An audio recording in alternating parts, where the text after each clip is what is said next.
రెండు ఏరియాస్ ఉంటాయండి బైబిల్లో. దేవుడు తీర్పు తీర్చొద్దు అని చెప్పిన ఏరియా ఉంది, డు నాట్ జడ్జ్ అని.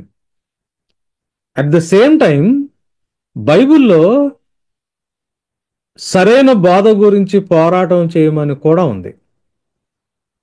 రెండు ఏరియాస్ ఉంటాయి.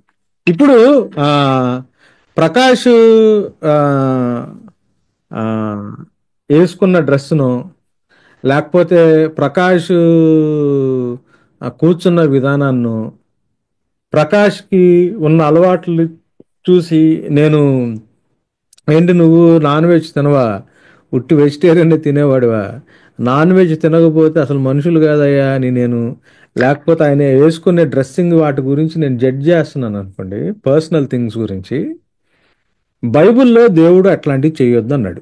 అరే, అవతలోడు కంట్లో నలిసే చూస్తున్నావు నువ్వు, నీ కంట్లో దూలం ఉంది జాగ్రత్త, నీలో కూడా ప్రాబ్లమ్స్ ఉన్నాయిరా, అవతల వ్యక్తిని నువ్వు తీర్పు తీర్చొద్దు అని చాలా స్పెసిఫిక్గా బైబిల్ చెప్పిన మాటలు ఉన్నాయి. బోధ ఎప్పుడైనా కానీ ఒక్కసారే అప్పగించబడింది.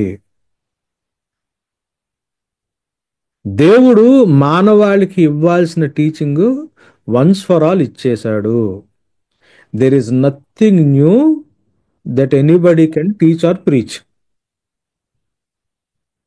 పరిశుద్ధులకి ఒక్కసారే బోధ అప్పగించబడింది.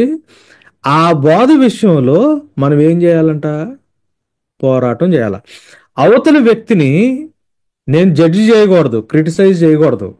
కానీ పరిశుద్ధులకు అప్పగించిన బోధ విషయంలో మాత్రం ఆయన టీచింగ్ చేసేది రాంగ్ టీచ్ చేస్తున్నాడు అనుకోండి, దాని విషయంలో మనం పోరాటం చేయవలసిన వారమై ఉన్నామని యోధా పత్రికలో భక్తుడు రాస్తా ఉన్నాడు. సో పర్సనల్ థింగ్స్ అసైడ్, వాటిని మనం ఎప్పుడు జడ్జి చేయకూడదు. టీచింగ్ విషయంలో మాత్రం we need to content, we need to fight. Wrong teaching, మన అవతల వ్యక్తిని మనం వదిలేసినప్పుడు వాళ్ళు అనేక మందిని రాంగ్ డైరెక్షన్లో తీసుకెళ్లే ప్రమాదం ఉంటుంది. కాబట్టి మనం కూడా క్రైస్తవ సంఘంలో దేవుడు అప్పగించిన బాధ్యతని బేస్ చేసుకుని, అంటే మనం ఫైట్ చేయాలి కంటే తప్పు టీచింగ్ చేసిన వెళ్ళి కొట్టాలని కాదు. బైబిల్లో ఏమనుందంటే speak the truth but in love అని ఉంది.